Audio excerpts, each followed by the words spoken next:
Hello viewers, welcome to కోడి kitchen. ఈరోజు మన రెసిపీ వచ్చేసి నోరూరించి చికెన్ దమ్ బిర్యానీ. సో వెళ్ళిపోదామా రెసిపీలోకి.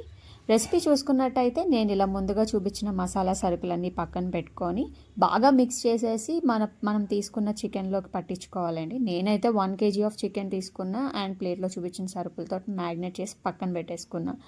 అలాగే ఇక్కడ మీకు ప్లేట్లో చూపించినట్టు ఆనియన్స్, టమాటోస్ అండ్ పచ్చిమిర్చి అన్నీ బాగా ఫస్ట్గానే కోసి పక్కన పెట్టుకొని రెడీగా పెట్టుకోండి. బిర్యానీ అనేది ఎప్పుడు మనం కొంచెం మందపాటి గిన్నెలో చేస్తేనే మనకి కింద అడుగంటకుండా ఉంటుంది.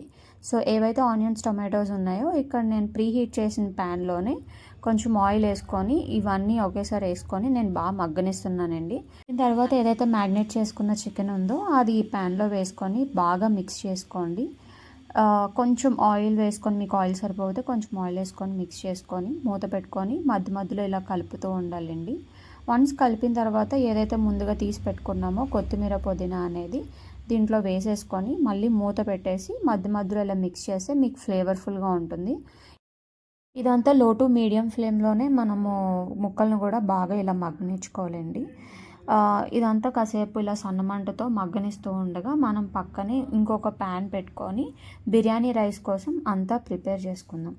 ప్రీహీట్ చేసుకున్న ప్యాన్లో 1 టేబుల్ స్పూన్ ఆఫ్ నెయ్యి వేసుకొని బాగా వేడి అయిన తర్వాత కొంచెం ఆయిల్ వేసుకొని నేను ఇక్కడ ఇమేజ్లో చూపిస్తున్న ఏవైతే మసాలా దినుసులు ఉన్నాయో అవన్నీ వేసి అవన్నీ బాగా వేగేదాకా ఉంచుకోవాలండి. కొంచెం మూత పెట్టేయచ్చు, లేదంటే మీరు మధ్య మధ్యలో ఇలా కలుపుకుంటూ ఉంటే మీకు ఇలా చూపించినట్టు వేగిపోతాయి.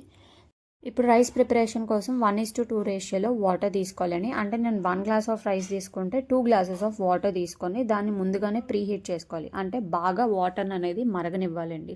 వన్స్ వాటర్ మరిగిన తర్వాత కొంచెం కల్లుప్పు వేసి, అంటే మీకు సాల్ట్ క్వాంటిటీ రావాలి కాబట్టి రైస్ అంతటికి సాల్ట్ పట్టాలి కాబట్టి నేను కల్లుప్పు ప్రిఫర్ చేస్తాను. కల్లుప్పు వేసుకున్న తర్వాత ఇలా కొంచెం కొత్తిమీర, పుదీనా ఫ్లేవర్ కోసం వేసుకొని మూత పెట్టేసుకొని అది బాగా మగ్గేదాకా ఉంచాలండి. ఎప్పుడైతే వాటర్ పొంగు అనేది వస్తుందో అప్పుడు కొంచెం మనం ఏదైతే రైస్ ముందుగా కడిగి పెట్టుకున్నామో ఆ రైస్ అనేది ఇందులో వేసేసి దీన్ని బాగా బాయిల్ అయ్యేదాకా ఉంచాలండి. నన్ను అడిగితే ఒక 70% వరకు రైస్ బాయిల్ అయ్యే వరకు ఉంచితే సరిపోతుంది. మీరు ఇక్కడ చూసినట్టు ఒక మెతుకు తీసుకొని మీరు ఇలా విరిపితే విరగాలి, కొంచెం చిదిమేలాగా ఉండాలండి. అప్పుడు మీకు రైస్ అనేది రెడీ అయినట్టు. ఈలోపు పక్కనే ఏదైతే మనం స్టవ్ మీద చికెన్ అనేది పెట్టుకున్నామో అది రెడీ అయిపోయి ఉంటుంది. ఇది కూడా రెడీ అయిపోయిన తర్వాత మనం ఒక్కొక్క లేయర్ కింద ఈ రైస్ ట్రాన్స్ఫర్ చేసుకోవాలి. బిఫోర్ ట్రాన్స్ఫరింగ్ నేను ఏదైతే చికెన్ ఉందో, నేను 1 కిలో ఆఫ్ చికెన్ తీసుకున్నా కదా, ఒక 8 to 7 పీసెస్ వరకు నేను తీసి ముందుగా ఇలా ప్లేట్లో పక్కన పెట్టుకున్నానండి. మీరు ఇక్కడ చూడొచ్చు. సో ఇలా ఎందుకు చేయాలంటే రైస్ అంతటికి మసాలా పట్టడానికి మనం ఇలా లేయర్స్ కింద చికెన్ అండ్ రైస్ వేసుకుంటే రైస్ అంతటికి మసాలా పడుతుందండి. సో ఏదైతే ప్యాన్లో ఉన్న చికెన్ ఉందో దానిపైన నేను ఇలా చూపించినట్టు ఒక లేయర్ వేసుకుంటున్నాను ఫస్ట్. దాని తర్వాత కొంచెం పుదీనా, కొత్తిమీర అండ్ మీకు కావాలంటే మిర్చి వేసుకోవచ్చు, లేదంటే మీరు అది స్కిప్ చేయొచ్చు. దాని తర్వాత మళ్ళీ ఏదైతే చికెన్ పక్కకి ప్లేట్లో తీసుకున్నామో ఆ చికెన్ వేసి మళ్ళీ దానిపైన ఇంకొక లేయర్ వేసి మళ్ళీ సేమ్ కొత్తిమీర, పుదీనా అండ్ ఫ్రైడ్ ఆనియన్స్ అనేది వేసుకోవాలండి. మీ దగ్గర కుంకుమ పువ్వు ఉంటే కుంకుమ పువ్వుతోటి కొంచెం పాలలో వేసి ఇలా వేసుకుంటే మీకు కలర్లా వస్తుంది.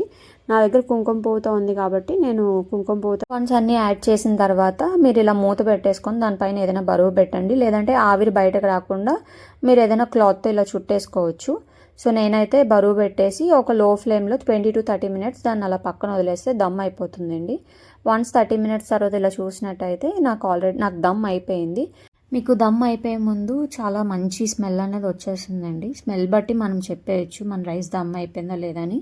వన్స్ మూత తీసిన తర్వాత మనం ఇలా చెక్ చేసుకుంటే రైస్ అండ్ చికెన్ రెండు బాగా కుక్ అయిపోయి ఉండాలి.